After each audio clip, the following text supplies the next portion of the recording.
सबसे पहले ये बात कहूँगा कि जिस तरह से जम्मू और कश्मीर यूटी को उसके एक पीसफुल एटमॉस्फेयर को जिस तरह से ख़राब करने की कोशिश की जा रही है, मैं एलजी साहब से, यहाँ की लोकल एडमिनिस्ट्रेशन से ये रिक्वेस्ट करूँगा कि इस सारी चीज़ को विद फोर्स इसको बंद करवाएं।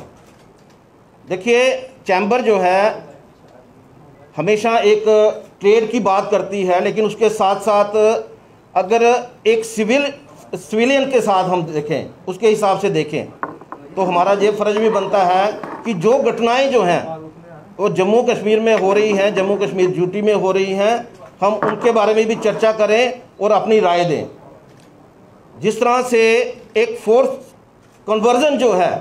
जम्मू कश्मीर यूटी में हुई है, जिस तरह से बहुत सारी लड़कियों की फोर्स कन्वर्जन जो हुई है, हम उसको कंडेम करते हैं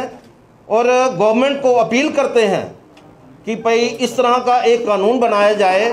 ताकि जो इंटर कास्ट जो मैरिज है उसमें फोर्स कन्वर्जन जो है वो ना हो। वो मैं आपके माध्यम से